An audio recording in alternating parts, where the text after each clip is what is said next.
Well, good evening and welcome to the third annual Andrew Fuller Center Conference public lecture. My name is Michael Haken. I am the director of the Andrew Fuller Center for Baptist Studies, whose Canadian office is at Heritage College and Seminary in Cambridge. This is the third annual lecture that we have done. A few years ago, we had Dr. Karen Swallow, a prior lecture on Hannah More, the intrepid 19th century evangelical. And then last year, Dr. Stephen Ewell, who is the provost at Heritage College and Seminary, lectured on the Puritan William Perkins. And this year, we're privileged to have with us Dr. Carolyn Weber, who is going to lecture on C.S. Lewis. I'll mention the title in a second. Let me introduce Dr. Weber formally.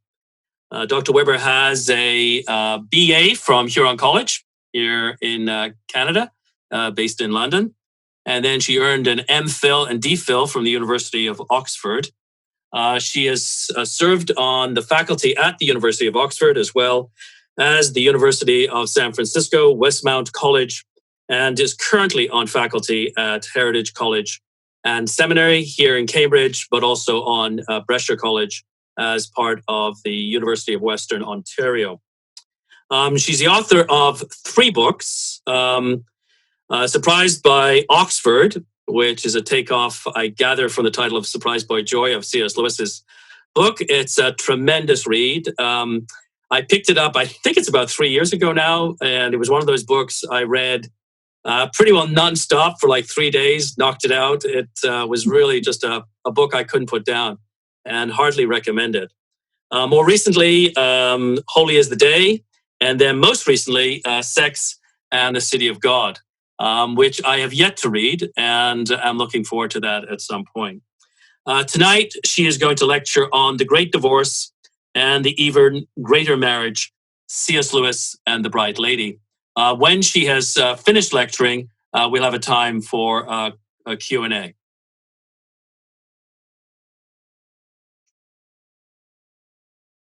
Thank you, Michael. Can everyone hear me at this point now? Yep, you're okay, fine. Brilliant. Thank you, Michael, for the lovely welcome. And it is just literally a joy, an eternal joy to be here with all of you tonight. I'm a great fan of C.S. Lewis myself, and I was really delighted and honored by the invitation. And as I said with the opening quotation there that I had from Lewis around the fire, is there any pleasure on earth as great as a circle of Christian friends by a fire? And we don't have a fireplace here yet. It's starting to move into the cold weather, but I hope we can all imagine one or turn one on YouTube or whatever else while we gather here together in online fellowship and with our feet warming in our cup of tea by the crackling fire in fellowship. The opening image, also, if you were in the waiting room joining tonight, is from the painting by Britton Riviere called A British Painter of Una, who was the symbol of truth or the church in Spenser's Fairy Queen, an 1880 painting. And it's beautiful with the bright lady and the lion and the lamb. So I thought that might be a wonderful welcoming for the topic tonight. So I guess what I'll do is ask Michael to just pop up the first screen number 2, the part 1, Biography of C.S. Lewis. And first, I just wanted to give a little bit of a brief introduction as to why I chose this particular work of Lewis's, because he has written so many works. He was so prolific. M. Forster said that the reality of death kills a man and the idea of death saves him. But what if the idea of death kills a man and the reality of the eternal saves him? The Great Divorce shows us the ways we justify our divide from God instead of seeking reconciliation with him through our justification in Christ. Through Dream, the story paradoxically conveys the reality of the eternal, in which joy cannot be shaken in the marriage of one's soul with Christ. So why I was drawn to this particular book is The Great Divorce really speaks in many ways to things that I've struggled with in my own life. Before I became a believer, one of the big hurdles for me in making that leap of faith was the great theological question: how can a loving God have a hell? Let alone how can heaven not have the people I love in it?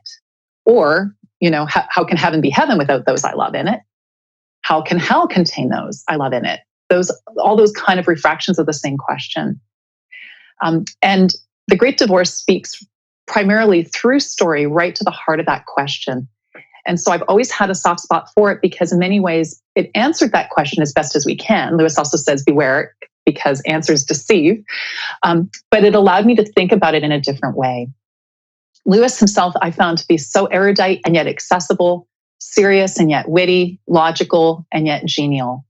The Great Divorce was published in 1944 and 1945, actually in serial form, originally in an Anglican newspaper called The Guardian. And it was initially, the working title was The Grand Divorce, or Who Goes Home, which was actually a pun on a cry they would make at Parliament at the end of the day. Who's going home now at the end of the day? But you can see that's quite a loaded question. Who goes home when we start to think about eternity? And so that's why I selected that book, because it has this special place in my own conversion story and in my life today, particularly as someone who comes from an unbelieving home and has many unbelieving friends and teaches still at secular campuses, and yet has given my life to Christ, and I love and follow Christ. How do I reconcile some of those really deep questions to my faith? So if we look, I wanted to spend a little bit of time just looking at the biography of Lewis, because he was a very interesting man, obviously. And so I'll have Michael pop up on the next screen, which is a quotation from Surprised by Joy, his own memoir on becoming a Christian. And he wrote of his childhood, his early childhood. And he wrote too of being a product of particularly this kind of house and home in which he did a lot of reading as a child. He had a lot of isolation in terms of reading and imaginative play. And he writes, I am a product of long corridors, empty sunlit rooms, upstairs indoor silences, attics explored in solitude, distant noises of gurgling cisterns and pipes, and the noise of wind under the tiles. He was born actually in the outskirts of Belfast in Ireland on November 29th, 1898. His family was fairly comfortable. His father, Albert Lewis, had actually practiced law, and he had received a more elaborate education than his brothers. He'd actually studied under W. Kirkpatrick, who was a very well-known and sort of tough professor, teacher that later he would send his own son Lewis to study under. And we'll speak more about him in a moment. Lewis's mother, Florence, she also went by Flora, was very influential in Lewis's life. He had a little bit more of a complicated relationship with his father, often feeling he had to measure up, and actually having a complicated relationship with him until they reconciled more closely to Albert's death. But his mother was born also in the same county, County Cork, in 1862, and she was very well educated, especially for a woman in that time. She actually went to the Queen's University. It was then called the Royal University of Ireland.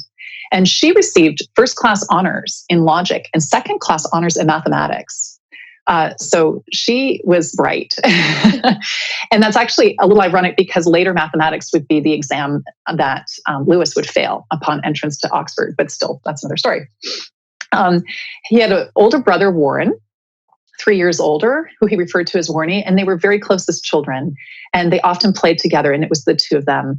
He describes the first decade of his childhood as a really happy one. He refers to them as the golden years. He had a nurse named Lizzie Endicott, whom he adored, who also told him a lot of Irish folktale and folklore, who was very loving, had lots of funny ways of using language. And he lived in a house that his father had built called Little Lee. It was actually at 76 Circular Road in Stranton, and it was at the edge of the suburbia. So he could get easily to a bus stop, which is also interesting when we think about the Great Divorce soon, but he could also walk country hills and get to farmland relatively quickly as well. And that really fed his love of nature. Lewis, his whole life, had a love of nature and was an avid walker. He was known to outwalk many of his visitors who came to see him and visit him, who were much younger than himself, and thought themselves much fitter, but were in for a surprise. And he decided to call himself Jack, actually Jaxie, when he was about 4 years old, because his beloved dog Jack was struck and killed in the street, and he took on his name. And he was called Jack ever since, really. He and his brother Warnie developed this imaginary world called Boxen, a juvenilia. It was where they wrote stories of an imaginary animal kingdom. And these were very elaborate stories, something like we see in Jane Austen and that as well. So it showed that he had a very active imagination, from a young age, and that animals played a large part in that imagination in nature. He identifies Beatrix Potter as being incredibly important to him. Actually, one of the earliest memories he says of joy, and we'll talk more about joy in a moment too, but of this kind of feeling of longing for something bigger than himself and beautiful, achingly beautiful that he couldn't quite describe, was connected to reading Squirrel Nutkin. And actually, he talks about his brother Warnie bringing a little replica of a garden on a tin lid when he was sick. Lewis was often a sickly child as well, and therefore his education was sometimes intermittent. And he did not do as well in public school. He felt much more isolated. And his brother brought him this beautiful little recreation. And he really remembers feeling, he says in retrospect, this kind of first awakening is of joy that we often feel as children at those kind of things of marvel and wonder. And so he was reading Norse mythology, Arthurian legend, Beatrix Potter. Later, he was reading George MacDonald, who wrote many fairy tales, most notably The Fantasque, which really influenced. And Lewis, he called that text particularly baptizing his imagination. He also wrote, he was a Scottish minister from the century beforehand, and he had also written The Princess and the Goblin. Really those kind of things he was reading and immersed in, and really sensing already at a very early age this, what he later calls Sehnsucht or longing, this kind of eternal desire for the eternal, this kind of tasted within joy. But his mother died when he was about 10 years old. He was 9, just almost 10. And this had a huge, profound effect, obviously, on Lewis and on his brother. He ended up having more of a schism at that point too with his father. And he really felt after the death of his mother, he described it actually as his life feeling as though it was islands set adrift after that. The continent was gone. And it was a huge blow to him. And his mother had also been a source of faith in his life. And eventually Lewis would move away from his faith. And he was at various schools. He was never happy at many of them. And his father eventually sent him to go study instead under Kirkpatrick, his old tutor, who was highly influential in logic. Really, Lewis credited him with helping him think clearly and having to defend his positions. But he was also an atheist. And eventually, by the time Lewis was approaching being a young man, he basically identified himself as an atheist. So if we show screen number 4, I have a picture of Lewis as a young man. This quotation here says, if you live for the next world, you'll get this one in the deal, but if you live only for this one, you lose them both, which I think is a really timely quotation and apt one for talking about the Great Divorce. So by the time he was looking to study at Oxford, after having had this public school education that he really didn't enjoy and found arduous, I keep thinking of Pink Floyd in the back of my mind. It was really, he was at some that were really quite brutal. He had also had long periods of reading and studying and isolation that he relished as a child due to illness. And he fostered again more and more of this imaginary world and this closeness with his brother in the wake of his mother's death. He went to go then study at Oxford University, and he had to sit for 2 separate exams. The first was a scholarship exam because his family wasn't affluent enough to just afford to send him to Oxford. And so that was for financial support. And this was in the classics, the study of classics. And his first choice, New College, passed him over, but University College, or what we call it Oxford Univ, awarded him its second of 3 open scholarships. But the second exam was called Responsions, and Responsions involved science and math. And these were really his weaknesses. And he never actually passed that exam. So he never technically got full acceptance into Oxford. But what had happened at that point was the First World War. And his studies were interrupted, and his acceptance into Oxford was interrupted by the advent of his service in World War I. And so he was very much obviously traumatically shaped by that. He never really spoke much about it. But the result of his service in World War I were 2 really important things. First of all, he made very good friends with a young man, Paddy Moore, another Irishman, and they became fast friends. And they made a pact while they were serving together that if one or the other should die in service, they would take care of the other one's parent. So that Paddy would take care of Lewis's father, and Lewis would take care of Paddy's mother, Janie Moore, who was a widow, and her daughter, who was only a few years younger than C.S. Lewis, Maureen Moore. Paddy was killed in war, and Lewis stayed true to that promise. He actually took care of Mrs. Moore for decades afterwards, moving her into his home, caring for him and raising Maureen almost like a daughter himself. So he took that obligation very seriously, even before he was a Christian. Lewis himself was wounded in battle in 1918, and actually a piece of shrapnel, he was significantly wounded and he was sent to recover.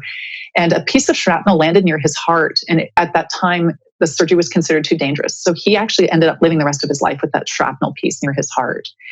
And he had poor health on and off for most of his life. As I said, his relationship with his father had been difficult and complex, but he did have about 6 weeks in which he returned to spend time with his father when his father knew that he was dying. And he calls those glorious, and they had a great reconciliation. And then his father passed 4 days after Lewis returned to Oxford. Eventually, he purchased what's called the Kilns, his very famous property that had 8 acres of wonderful gardens, and it was at the end of a quiet lane near where there had been kilns that were baking bricks a century or so before, and they had gone out of business with the advent of different technology. And it was a beautiful property. And he and Warnie lived there with Janie Moore, Mrs. Moore, and Maureen Moore for many years. And he was very, very happy there. He really loved that home, and that's where he did really most of his writing. And it's a beautiful place to go and visit and tour, although much of it has been separated and sold off, unfortunately. But it was a really beautiful property. If we see the next screen, we have a picture of Lewis as an older man. And many described a preconceived notion of Lewis as they thought, a former student of his thought when he met him, he would be tall and lanky and ghostly pale and stoic.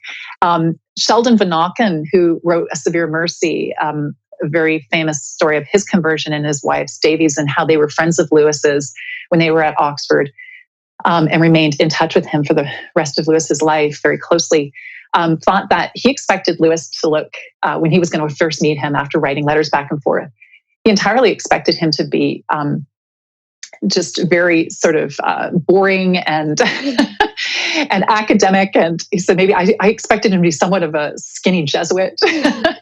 This sort of this preconceived notion of him because of this great erudition he had. But in fact, he said he was portly and he looked like a farmer and he was unaffected and he had this big voice. He was unpretentious and unassuming and witty and jovial and an absolutely avid walker, walked Vanauken's legs off. He was an incredibly popular lecturer. He was known for dashing into the classroom, starting the lecture, no introduction, no even introduction to himself, and then whisking out again. And he did live a life where he commuted very often between Magdalen College, where he was at and a fellow at, walking back up Headington to his house in the Kilns to take care of Mrs. Moore. Often he was her primary caregiver, a main caregiver, other than a housekeeper here and there. And as she got older, it required much more of his care. His relationship with Mrs. Moore has been contentious for some scholars. Some believe that it was slightly romantic. Some believe that it was maternal. Some believe that it was a mother figure for him. There's Alistair McGrath says there's certainly a mix of all of those things in his biography and in his interview of Lewis. But mainly there was this devotion to keep an oath, and witnesses said that he treated her very kindly and very gently and with much dignity until it was really towards the end of her life where she needed more extreme care. And oftentimes these many ways, we tend to think of Lewis sometimes as cloistered, as working alone in a little office by himself, and he had all the time in the world to think big thoughts and be this prolific. But actually he was very busy as a lecturer and as a professor. He had many students as well. And he also had this a lot of these duties at home, as well as these bouts of ill health. By his early 30s, he started to seriously consider the Christian faith. He had started to become a theist. He was open to the concept of God, speaking to him through nature, again, through this joy he kept feeling. He says, joy reminds that there was something that really opened his, sorry about that. Something that really kind of was planted in him. But as he began to meet other Christians at Oxford, as he began to really think more seriously about the faith itself, he was really influenced in particularly by his friend Tolkien, After as well reading MacDonald and Chesterton, The Everlasting Man, he said he felt was one of the greatest arguments ever for the Christian faith. And it was one of his conversations with Tolkien that went quite late at night about mythology. He and Tolkien were members of a group, they called themselves the Inklings, and they met at the Eagle and Child, which is a pub, or the Bird and Babe, on Tuesdays. Owen Barfield and Charles Williams and Tolkien and Hugo Dyson and Roger Lansing Green, they were friends and writers and interested in literature and faith, and they had these lively discussions. And Tolkien was talking to Lewis, and particularly about mythology and the truth in mythology. And Lewis was asking him, how do we know Christianity in particularly to be true? And Tolkien he said, it's a myth like all other myths. And Tolkien said, yes, but it's the myth that's true. And that sort of mythopoeia really began to shift and change him. But he had accepted God, not quite Christ. And eventually he did accept Christ. He actually accepted Christ on a ride from his home to the zoo. He never drove himself. He was riding on the side of his brother's motorcycle. Lewis actually, for all of his academic acumen, failed his driving test 17 times, which is, I think, very indicative of most professors. So it was on this drive to the zoo, actually, where he said, I left, and when I arrived, I left not knowing Christ, and when I arrived, I had accepted him and had a personal relationship with him. And so after that, he started dedicating more and more of his writing and work to apologetics and to the relevance of the Christian life to the everyday man. And so he was in this weird position, though, at Oxford, because Oxford, in many ways, didn't treat him well. They passed him over for several positions that should have been rightfully his. He was probably the most notable member at his college, certainly in his faculty. He was prolific in many genres, novel and poetry and all sorts of things. And he was becoming more and more famous, especially with his broadcasts that were established by the Crown and that he did over the radio during the war years in the 1940s that eventually were gathered and collected to form Mere Christianity. But he had more and more of a following. But there was a lot of tension between other academic dons who were jealous of this sort of attention, as well as thinking that, he shouldn't be puttering in theology like this. He shouldn't be a layman theologian. And eventually, he actually went to Cambridge. Cambridge offered him the Earl Special Chair. He had turned it down in medieval literature, but because he didn't want to leave his responsibilities at Oxford. But eventually, Mrs. Moore passed, and then when it was actually Tolkien who said to Magdalen College at Cambridge, he would come if he had a little bit of availability to be able to go back and forth, commute. Once those things were arranged for him, he actually took that position, and he was quite delighted. And he went from Magdalen at Oxford to Magdalen College at Cambridge, which is interesting. And he said, lovely, for less students and more pay and a little more collegiality. So actually to Oxford's shame. But what was very interesting that happened to him was this, obviously at this point, was this conversion. And so screen number 6 is the description of his conversion from Surprised by Joy, and how he describes it as really, in many ways, quite a messy one.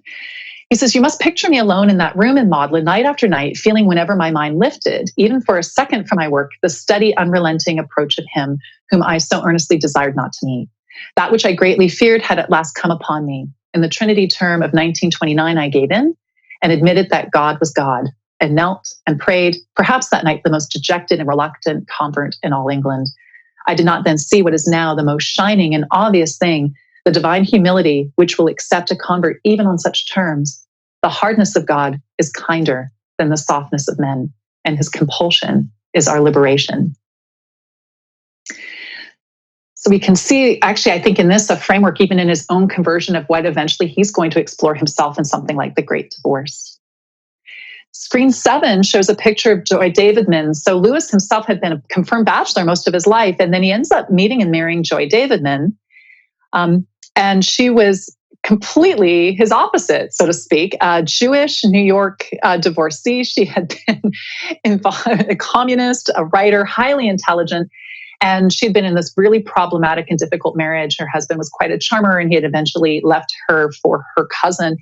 And she had actually had a long correspondence with Lewis before she met him in person, a lively, intelligent correspondence about the faith, and had grown into a friendship originally their marriage was a civil marriage in 1956 to help her stay on in England and her sons.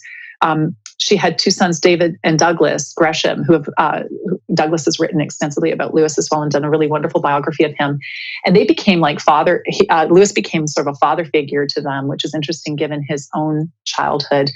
But unfortunately, shortly after they were in their civil marriage, she was found to be diagnosed with breast cancer. She had actually been ill quite a bit on and off for many years and had dealt with much pain. And she had ended up snapping her femur when she was reaching to answer the phone. And that point, they diagnosed that it had metastasized to her bones. And Lewis realized that he actually really did love her, and their relationship was quite an abiding and deep love. You could actually see that in their correspondence and with each other and witnesses.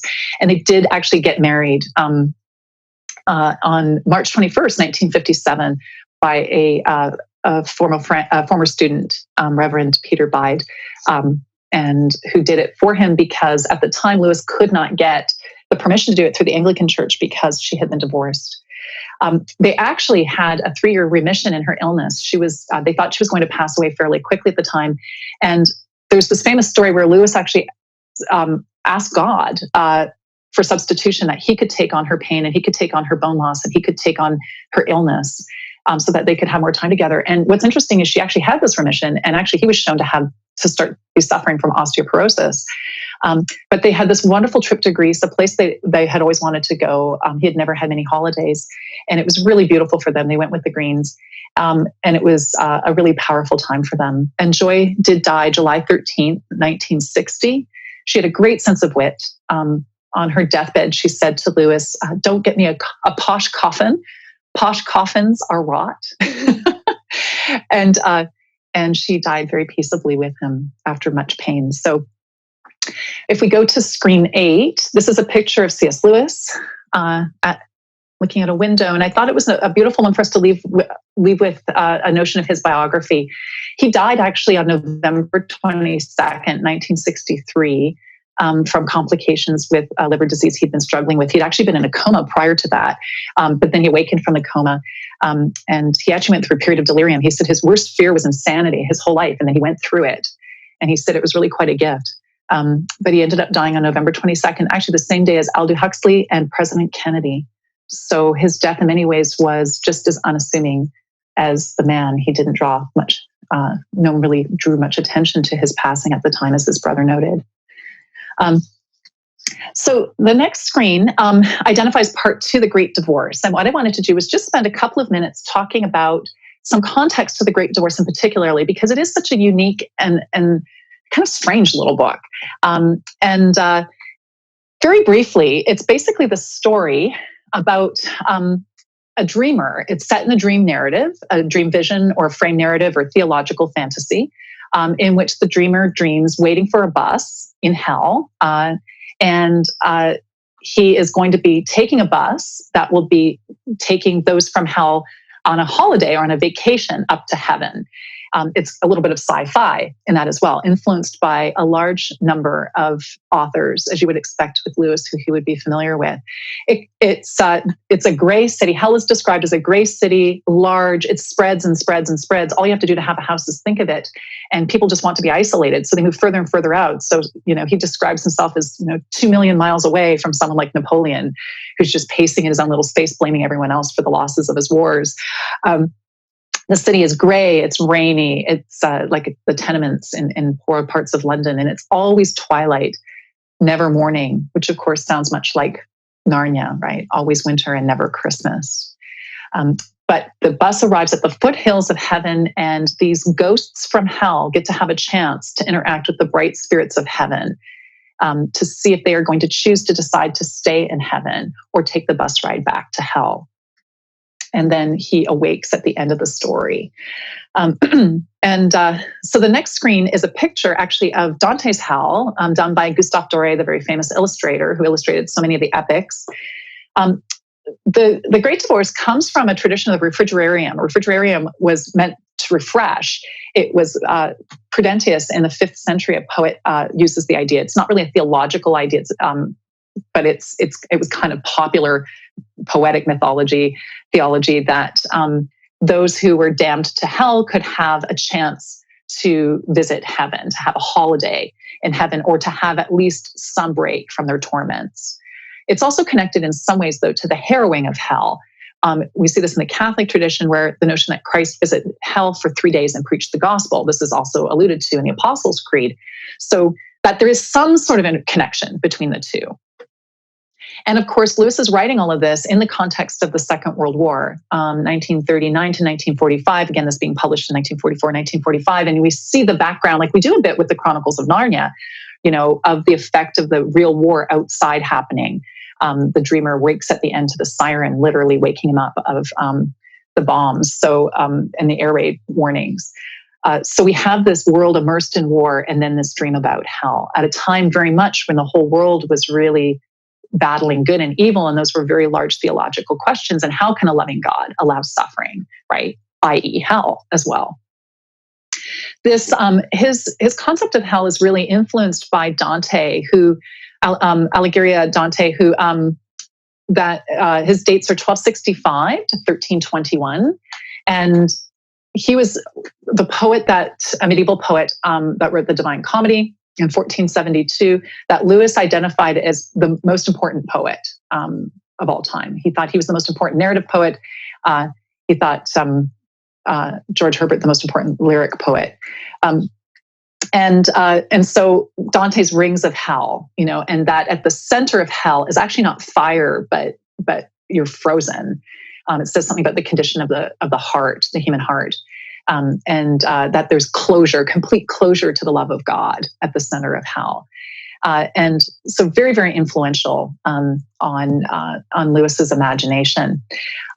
Also, other influences here are Spenser from the Fairy Queen. He's publishing that in 1590. That was where the opening image was of Una.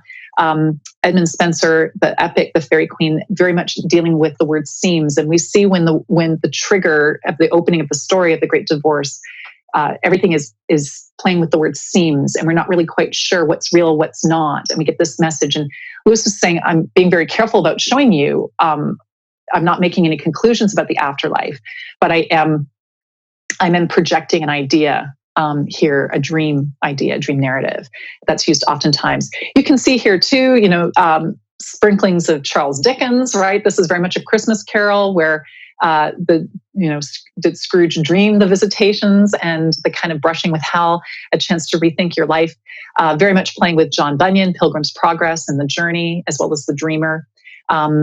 From the 1670s and 80s as well. Jonathan Swift playing with Gulliver's Travels, the notion of perspective, that hell seems to be this very large thing, but we'll actually see in The Great Divorce, he explores that hell is really quite tiny. It's a state of our soul in which it reflects the pettiness of our soul. The bright spirits of heaven can't fit into hell. They're simply too big. And so all of these different influences, but also Augustine, as well, looking at the two cities, the city of God and the city of man, or the city of Satan as well as the notion of ordering our loves. And William Blake, the Romantic writer, who wrote The Marriage of Heaven and Hell in 1790, which is where Lewis is getting his title from, but he's actually responding to Blake and saying, there is a divorce between the marriage of hell. No, they're not connected. They can't actually be in existence together. Good and evil are incredibly separate, and evil can't ever come from good, and good can overcome evil, but it is a divorce. So if we go to the next screen 11,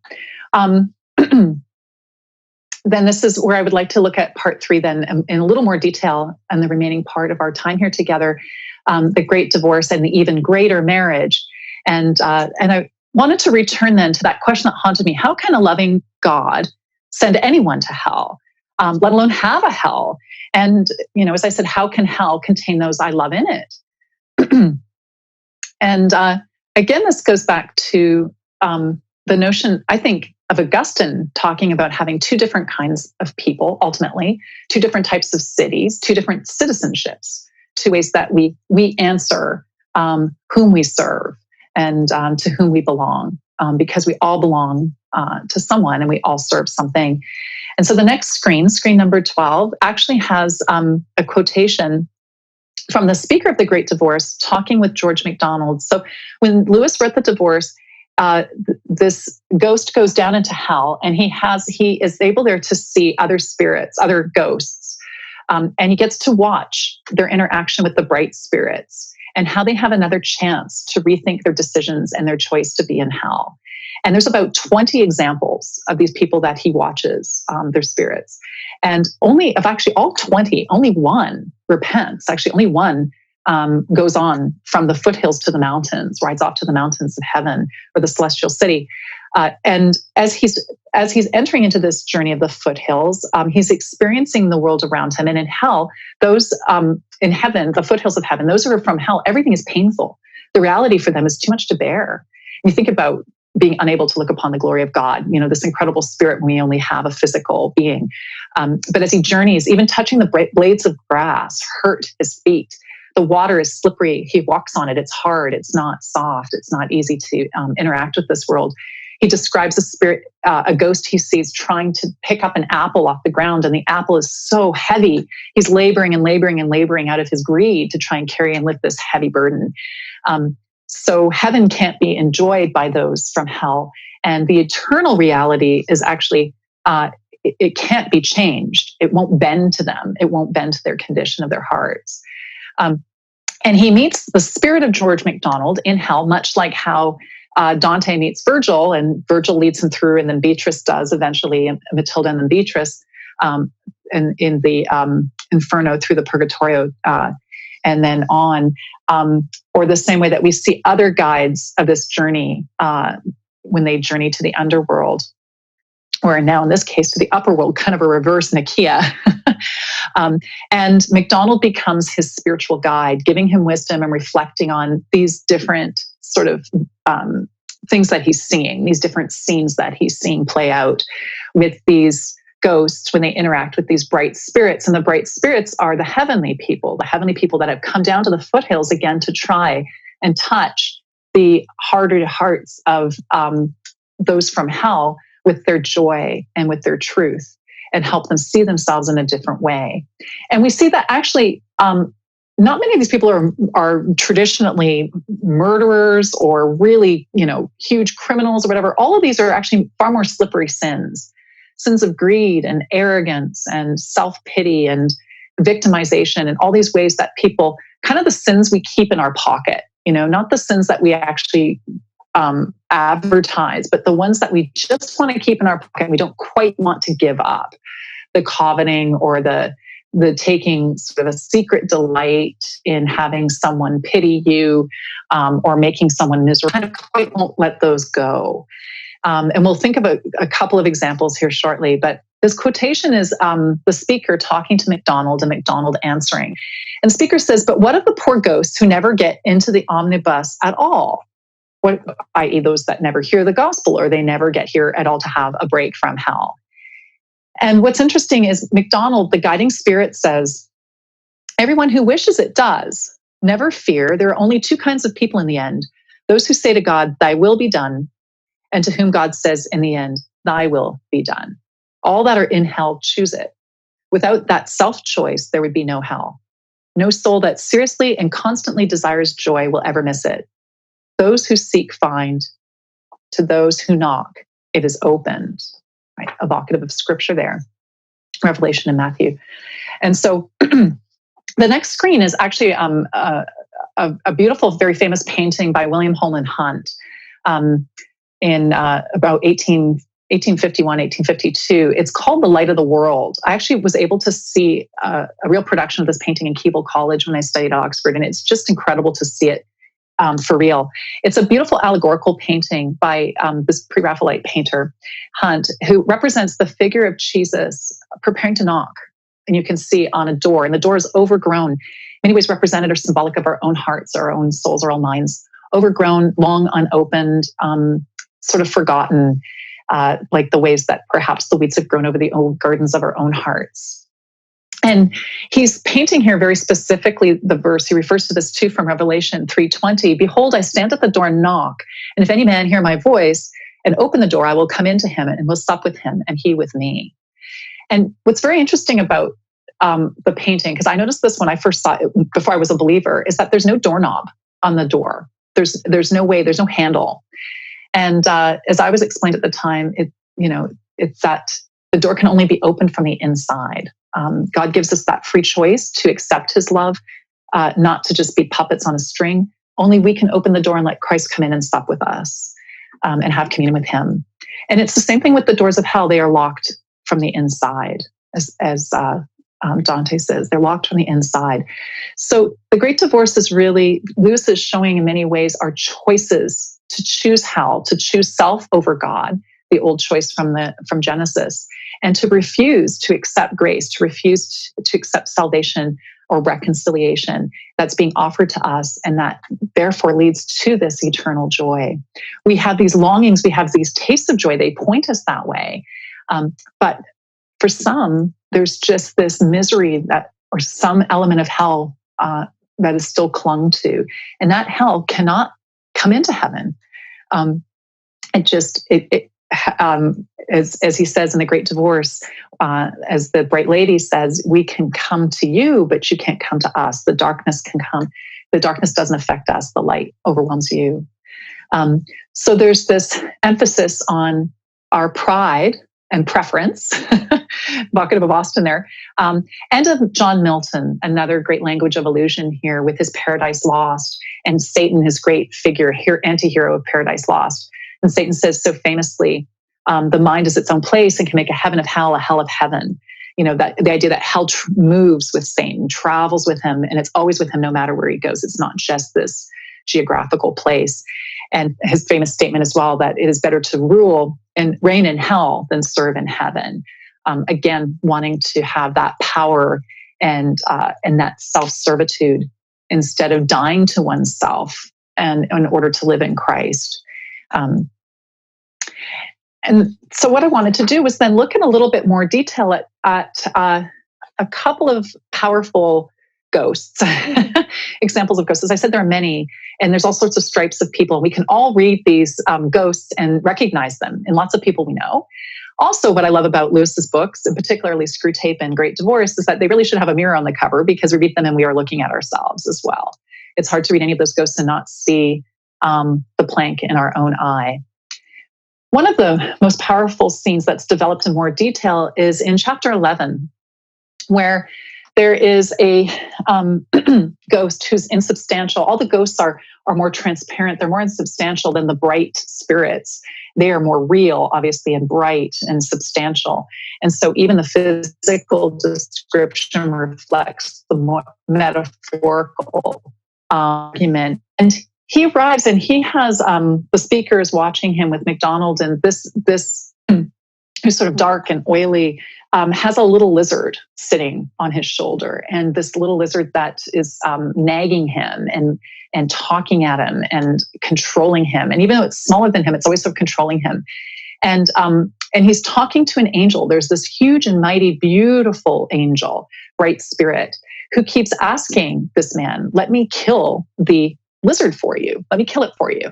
I will kill it." And the man keeps, at first you think that's really actually pretty extreme. This little lizard, what did it do? What's its fault? But it's really quite slithering and whispering. And the man makes every excuse. Oh, we don't need to kill it.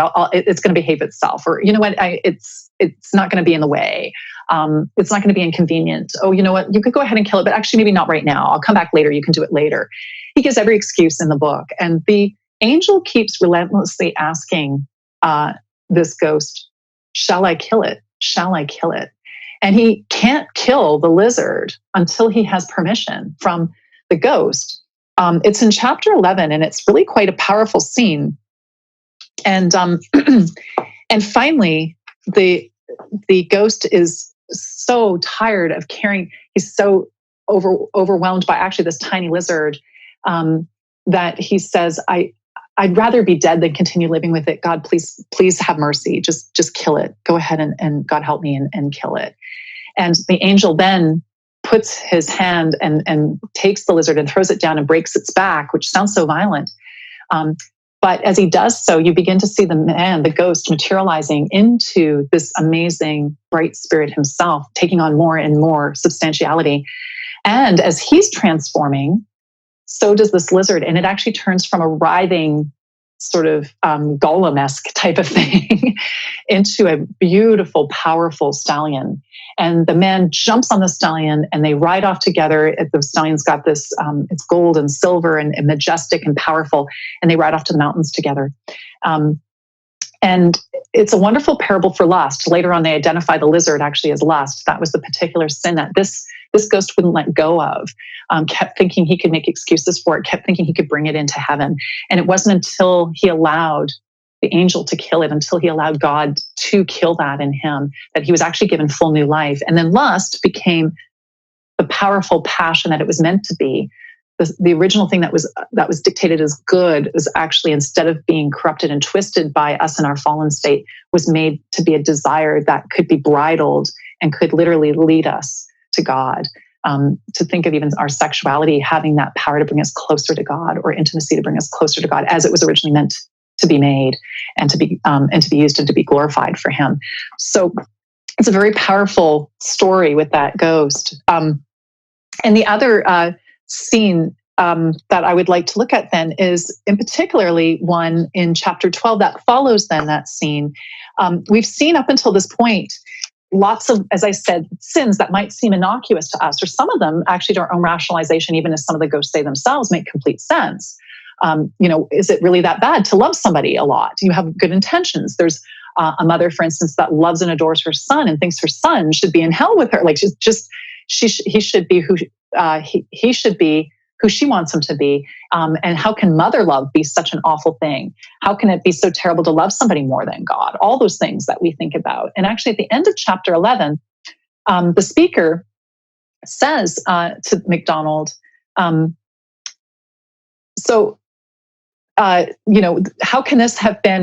could this thing like lust be made into such a beautiful thing when there's far lesser sins and those ghosts aren't, being transformed?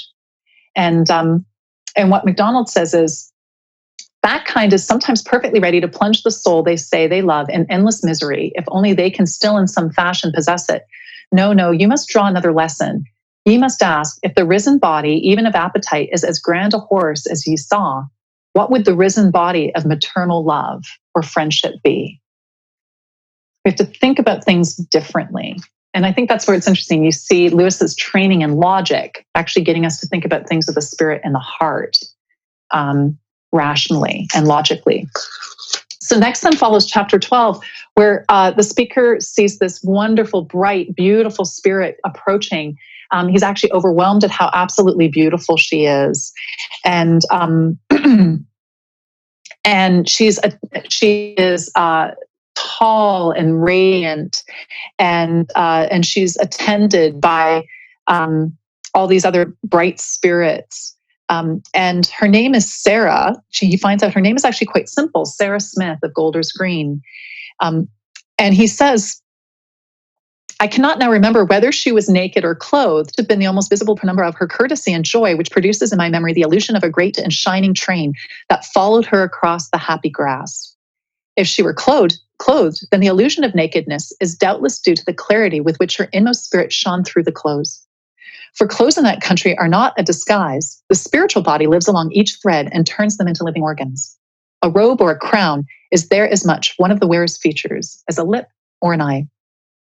But I have forgotten, and only partly do I remember, the unbearable beauty of her face. Is it? I whispered to my guide. No, not at all, said he. It's someone you'll never have heard of. Her name on earth was Sarah Smith, and she lived at Golders Green. Just a very simple charwoman, a woman who'd been a cleaning lady, but she has all of this glory in heaven. She seems to be, a person of particular importance. Aye, she is one of the great ones. You have heard that fame in this country and fame on earth are two quite different things. And who are these gigantic people? They're like emeralds. And he says she has all these, he quotes Milton, angels around her. And who are these young men and women? And she's attended to by lots of men and women and children and beasts. And he says that anybody who came in touch with her in her life because of her immense faith were like a son or a daughter to her. And she basically spread joy and faith to all those that she met. And she had led this faithful life, even though she was a lowly person. And actually, we discover later she was in a very unhappy marriage. And she's come actually to try and get her husband to reach him with her joy, because he is resisting it. And he's still in hell. Every beast and bird that came near her had its place in her love. In her they became themselves. And now the abundance of life that she has in Christ from the Father flows over into them. I looked at my teacher in amazement. Yes, he said, it is like when you throw a stone into a pool and the concentric waves spread out further and further. Who knows where it will end? Redeemed humanity is still young. It has hardly come to its full strength, but already there is joy in the little finger of a great saint, such as yonder lady, to waken all the dead things of the universe into life. It's amazing that she would have that kind of power and stature, again, flipping the ways that we judge things in life and looking at how her faith has had that impact on others, and then this heritage in heaven. And she's calling out to a dwarf. We see actually this tall, thin, sort of creepy, very Halloween-y kind of guy called the tragedian. He's almost like a seedy actor. And at first, the speaker thinks that he has this little monkey, organ monkey on a chain. He looks closer and realizes it's a dwarf. But eventually, as he watches the conversation between this dwarf called Frank, who is actually the spirit of her husband from Earth, he's actually got the chain, is in control as the tragedian. And it's a wonderful, again, sort of projection of metaphor, making metaphor real, where we see that the dwarf, her husband, is so caught up in his own self-pity, so caught up in his own being a victim, so caught up in trying to actually guilt her and play the tragedian and be an actor and never be himself, that he's got this part of himself kind of on a chain. And he starts to respond to her joy, to her love. But no matter what, he just can't quite let go of the savoring of that kind of delicious, hellish connection to his self. And he ends up growing smaller and smaller and smaller, actually very much like the Wicked Witch when the water gets poured on her in The Wizard of Oz. But the idea that he gets smaller and smaller and smaller. And the speaker is watching this and can't understand how this is happening and how she can't have pity, perhaps, for him.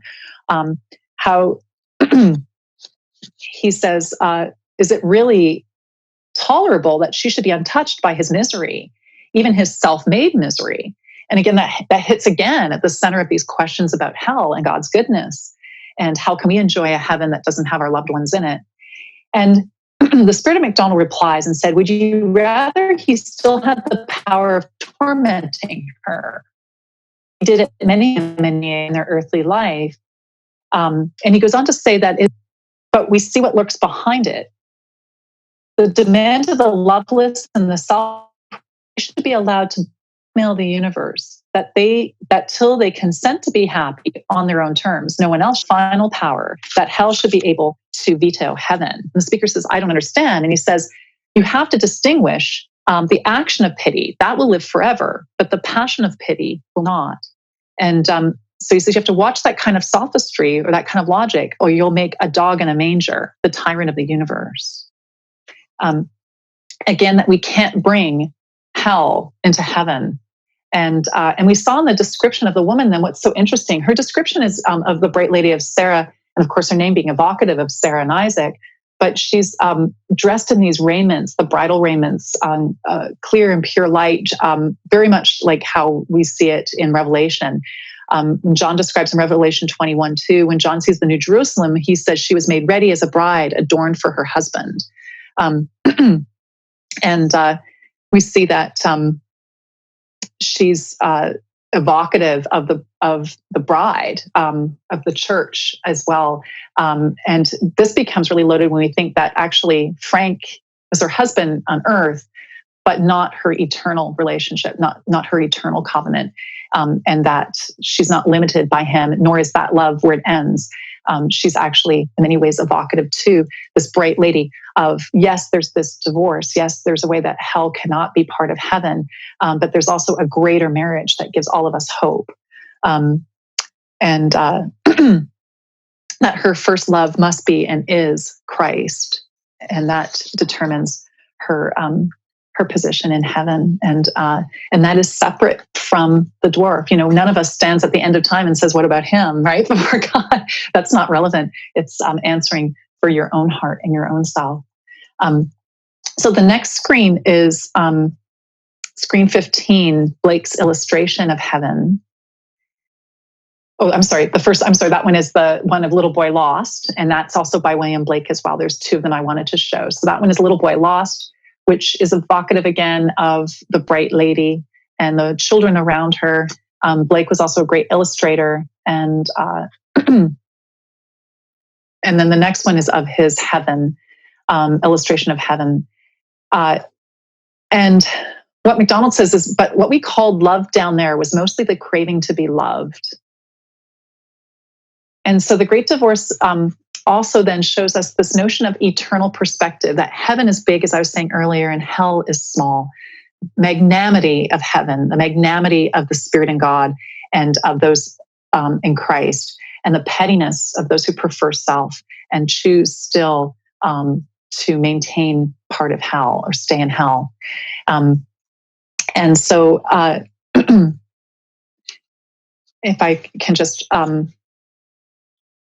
read a little section here. He says, I bet the voyage was not mere locomotion. That bus and all you inside it were increasing in size.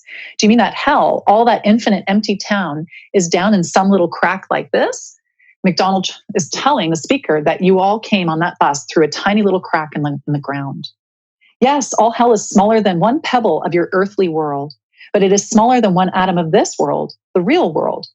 Look at you, butterfly. Look at your butterfly. If it swallowed all hell, hell would not be big enough to do any harm or to have any taste. It seems big enough when you're in it, sir. I think we've all felt that, right? When we're mired in it like Pilgrim, every man.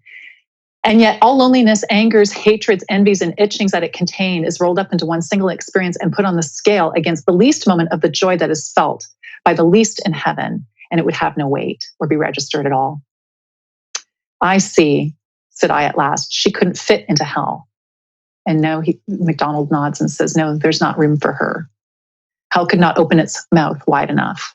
And she couldn't make herself smaller like Alice, No, nothing like small enough, for a damned soul is nearly nothing. It is shrunk, shut up in itself.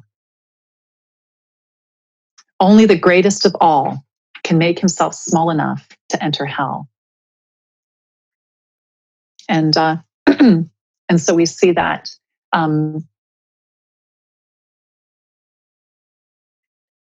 the picture that I just there with by William Blake of heaven, really emphasizing to them that leave hell and choose heaven, made new in Christ. We have reunion, and heaven is the ultimate reunion. There is no greater joy than reunion, and all joys point to that.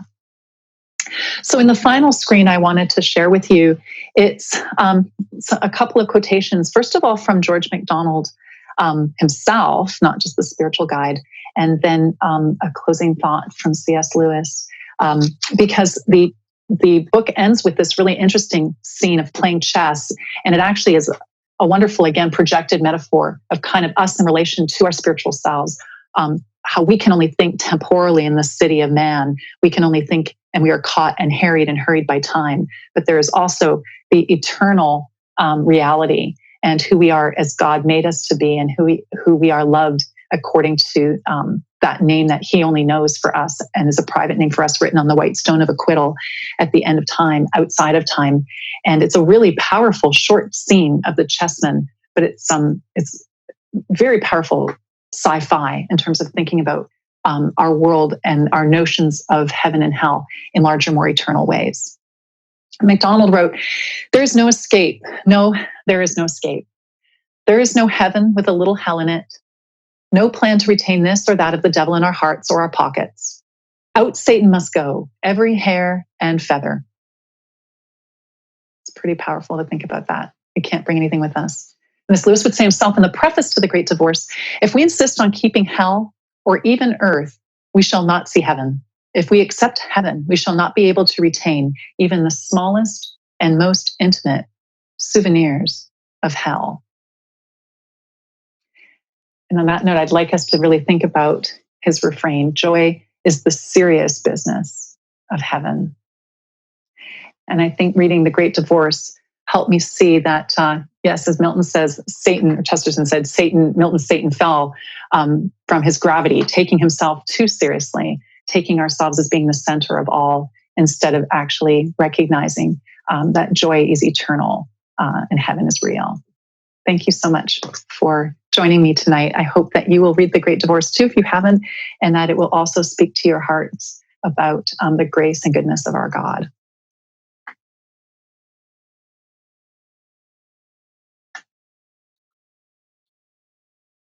Oh,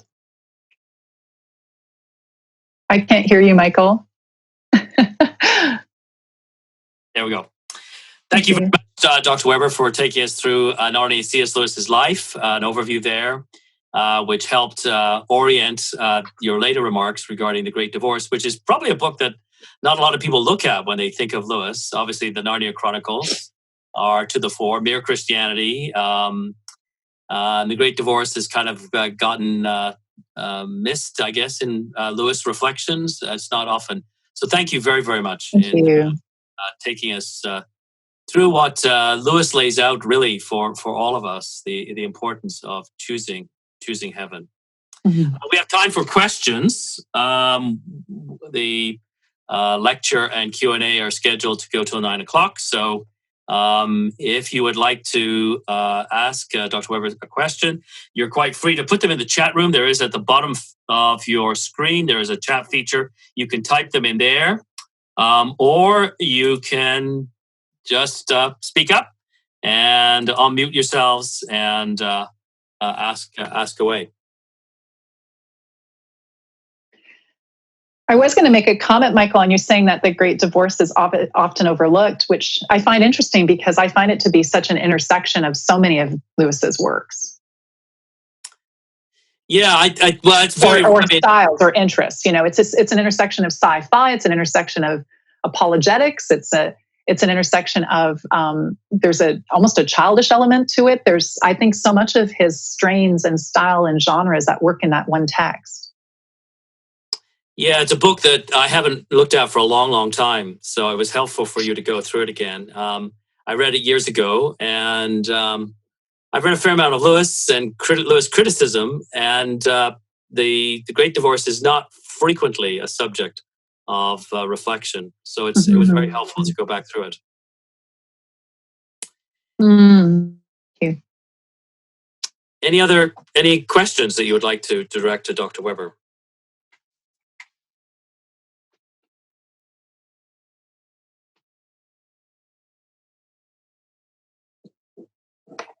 Yeah, maybe I have one. Well, as I said too, I think it spoke to me as a text because,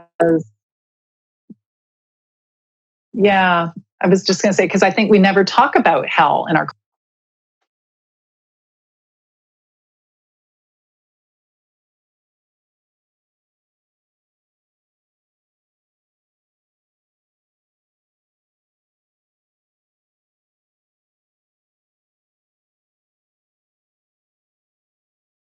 Great question, because he's using him very much as a spiritual guide to the speaker. But I think that he provides enough of a caveat, especially in the preface, to say that this is conjecture. This is still fiction.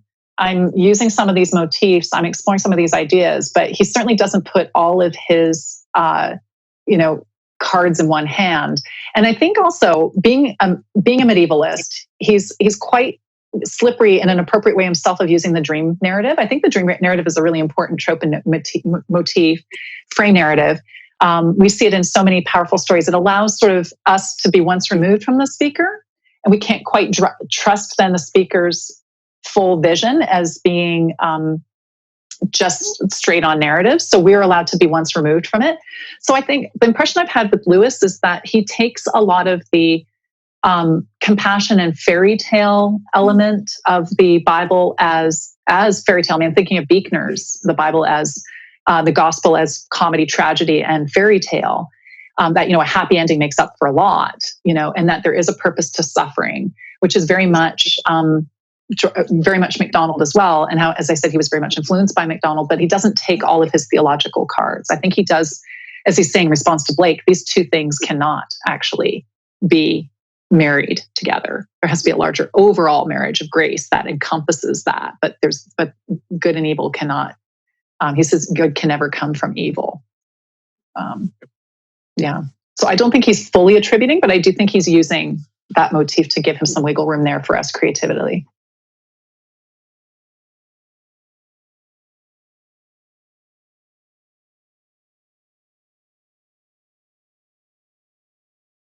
Not that I know of extensively. I mean, I think that I do recall here and there that he hasn't agreed with universalism, that he had more of a strict sense of the division between heaven and hell.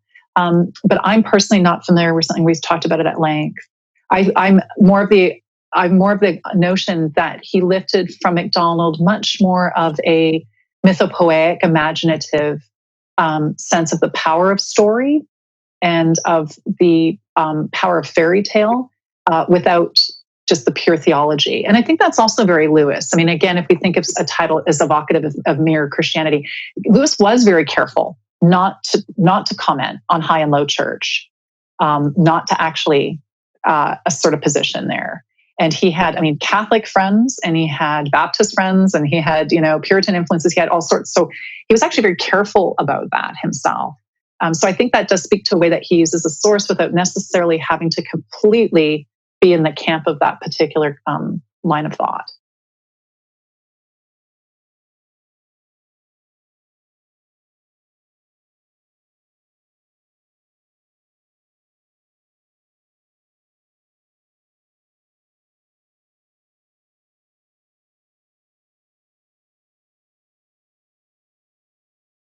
Yeah, I think that's a really big, obviously a huge question, especially in light of, everyone who calls on the Lord will be saved. How do we reconcile that? But I think what he does through the Great Divorce, just to speak to what you were saying there, he does have the bright spirits. We don't interact with God himself in the Great Divorce.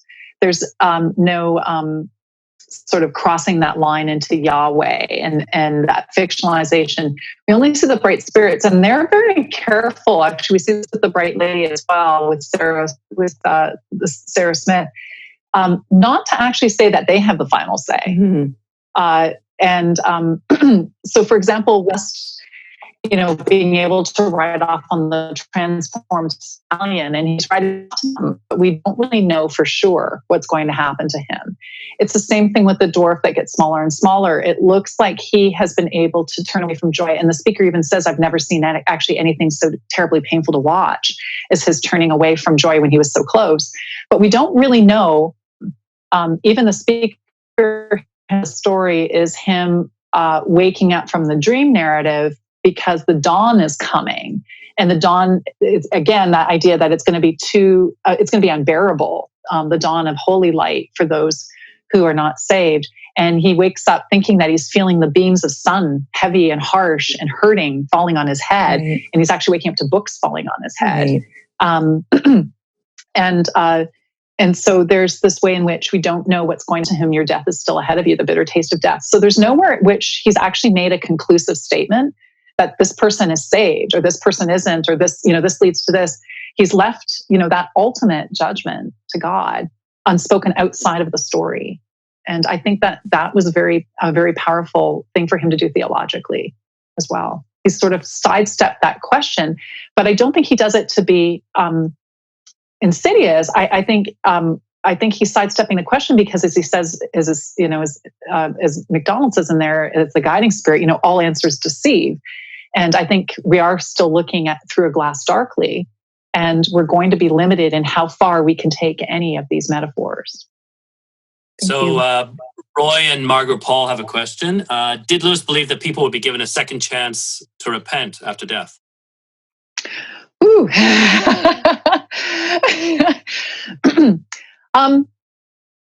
I don't know if he's ever stated it overtly like that, but he did, from what I have read, he did seem to believe that we just don't know. We cannot make the final claim or judgment. We can accept Christ. We know that's assured, but we really can't step into that space. He had a mystic tendency to him that actually he felt safest finally expressing with Joy Davidman. That was an element of their relationship. What I mean by mystic is, for example, he was profoundly moved when his friend Charles Williams died. Charles Williams was one of the Inklings, as I referred to, and an author in his own right who actually explored a lot of these things in his own novels. And Charles Williams died unexpectedly. He went in for a medical procedure, an appendectomy or something along those lines. And he was actually supposed to meet them at the pub like a day or two later, and he didn't show, and they found out he had passed. He had died as a result of the surgery. And this is before cell phones, so Lewis didn't know. And he said, I can remember the shock, feeling the literal shock, walking home in shock from the pub to my home. And he describes as he was walking home, actually feeling someone brush past him, someone bumped into him. And Charles, he said, I know what I saw. I saw the wraith, which is also very Irish, that notion, a wraith, particularly of someone's spirit who has died, who's just passed. And he knew that Williams he had passed him to give him some sort of farewell or to give him some sort of message from the other side as he was passing over. Again, not in a psychic sense, but he said, it felt to me like there were so many more ways of understanding time and understanding our dimensions opening up. And I think it's, I think that there's a way in which we just ultimately don't know the mystery or the heart or the judgment of God. But we have to be responsible for what we do know between ourselves and God, scripturally as well. Another question, Dr. Weber, and this is from Rebecca Mills. In light of the serious business of heaven being joy, what role should joy play in our daily lives as Christians, and how should we approach our joylessness on earth? Or is joylessness a sign that things are not as they should be? So what role should joy play in our daily lives? And how should we think about our joylessness? Or is joylessness a sign that things are not as they should be in our lives? Those are two wonderful questions. Well, I think joy is very different from happiness and sort of an easygoing satisfaction or contentedness. Christian joy, and Lewis whole about this, but it's again remembering what Jesus has done for us and what our inheritance is and what is the actual. That's such a hard thing to keep in front of us in the dailiness of things, in boredom or busyness or suffering, or whenever we're reminded of something that brings us joy, like beauty or nature or friendship or fellowship or even relief from pain or whatever else. It points us to that great remembrance that all joy reminds, and that, take this and remember me, that sort of remembering, putting ourselves back together. So it runs deeper than just feeling happy. I think sometimes Christians can feel a tremendous amount of guilt that if we're not kind of happy, singing the happy song or pretending everything is okay, that somehow we're not good Christians. But the two are very, very different things. That you can be, as Lewis said, you can be in immense grief and still experience joy.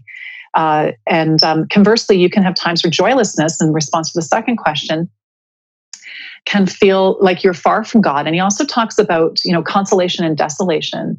The idea that at times we're going to feel closer to God, at times we're going to feel further from God. The law of undulation that was predominantly Jesuit as well. Ignatius talks about it too. But those times where we feel closer to God help to feed the times when we feel further from Him. Those times where we feel closer and we feel more immediate, perhaps, presence or experience of joy helps us remember ourselves back in the times when we have to walk in that darkness or we walk in feeling joyless. So perhaps also experiencing joylessness is another good reminder to turn to God as to why it's not there or why it's not being felt. But it runs deeper than just a feeling. It's as Hannah Whittle-Smith says, it's a fact. Thank you. We have time for maybe one other question, if there is such.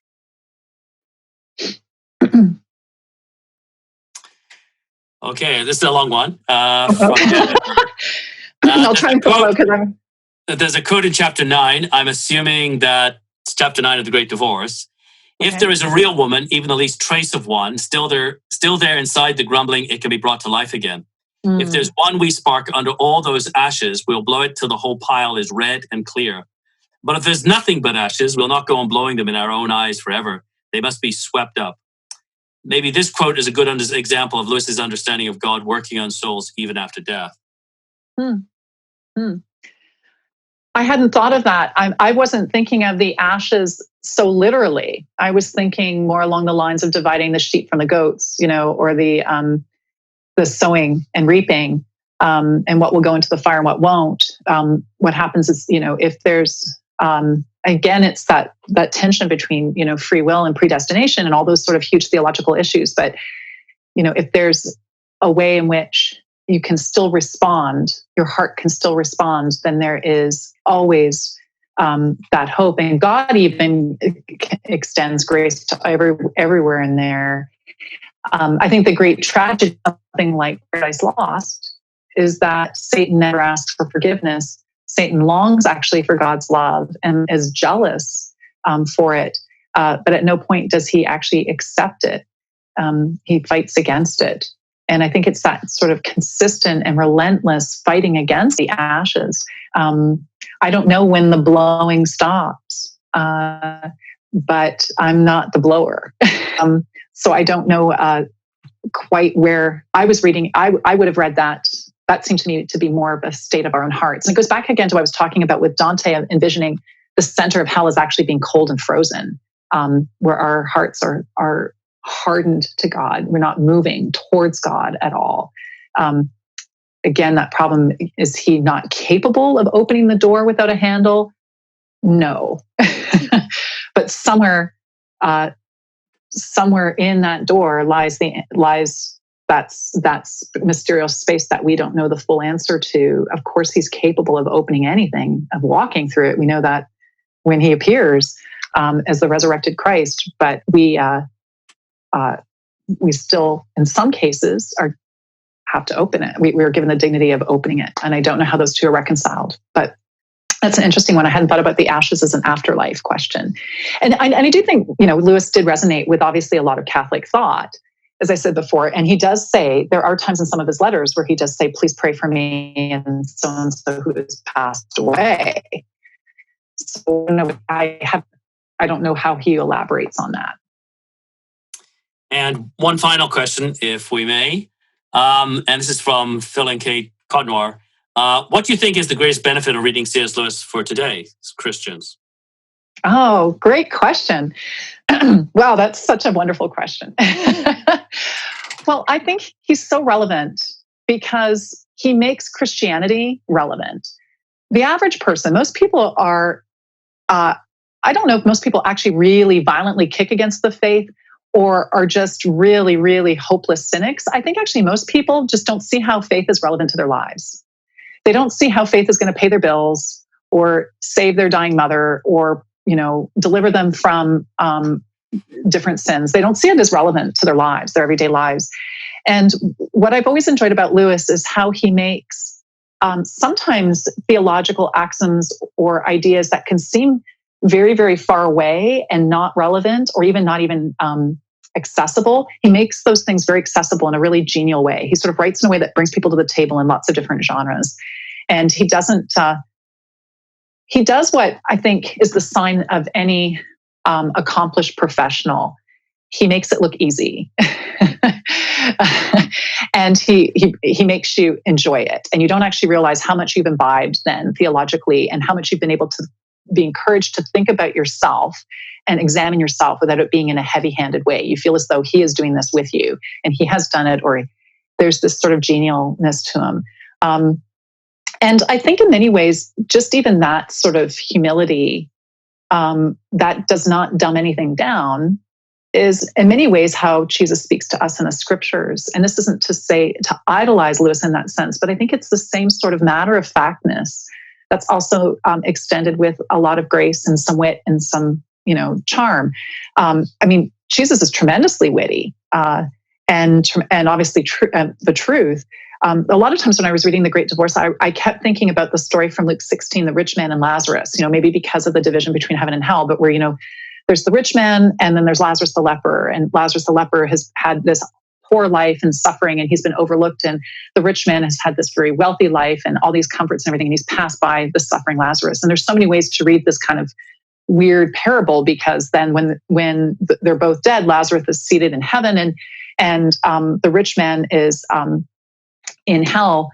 And it's and the rich man, I have the story here because it's always kind of resonated with me, and it connects to that question of why would he be relevant to us today? And it says the rich man also died and was buried. And in Hades, where he was in torment, he looked up and saw Abraham far away with Lazarus by his side. So he called to him, Father Abraham, have pity on me and send Lazarus to dip the tip of his finger in water and cool my tongue, because I'm in agony in this fire. And Abraham says, son, remember, you have these good things and Lazarus didn't. And now he's comforted here and you're in agony. And besides all this, between us and you, a great chasm has been set in place, so that from you cannot, nor can anyone cross over to us. And so the rich man says, but I beg you, Father, send Lazarus to my family, for I have 5 brothers. Let him warn them, so that they will not also come to this place of torment. And let them listen to them. No, Father Abraham, he said, but if someone from the dead goes to them, they will repent. And he said to him, if they do not listen to Moses and the prophets, they will not be convinced, even if someone rises from the dead. I mean, that's actually, the story of, particularly very rich men and powerful men. And he's saying, here I am, the risen Lord standing right in front of you, and I've come back from the dead and you're still not believing. I mean, it's incredibly witty, but it's also incredibly truthful. And when I read Lewis, I often find that kind of double-edgedness to the swords of his words. There's a real calling and a real kind of cutting to the point, and a way of making you look at yourself. And there's also this gentleness and often humor and wit that also invites you to the table. And I think we're always in need of that, especially today in a world where everything is so quick and convenient and often impersonal, that there is this way that we really feel like we have sat around a fire together and had good conversation and good fellowship. And as he said, we read to know we're not alone. And I definitely have felt whenever I read Lewis, I'm not alone. And I feel that way with Emmanuel as well. Well, thank you very, very much for this evening, Dr. Weber. You've kind of had us going through a conversation with Lewis. We haven't had a literal fire, but I trust our hearts have been warm. And the Andrew Fuller Center this is an annual event. So next year, we're hoping we can do it in person. And we're looking to have Matt Boswell, who is known to some of you, to come and speak to us on hymnody in Charles Spurgeon. He did his doctoral thesis on Spurgeon's hymnody. And we trust that at the close of October next year, we'll be able to hold that in person. But again, our thanks to Dr. Weber and to all of you for joining us on this evening. And there's a sign, the clapping. That's great. I can't see those. So I'm sort of limited in my limited in my temporal vision. So there is a clap feature on Zoom. And I trust there's one in heaven as well, right? When we enter. Yes. Thank you again. And, thank you so much, Michael. Thanks for all of you. God bless you. Every blessing, and have a safe weekend. Thank you. Bye-bye. Thank you. Bye now.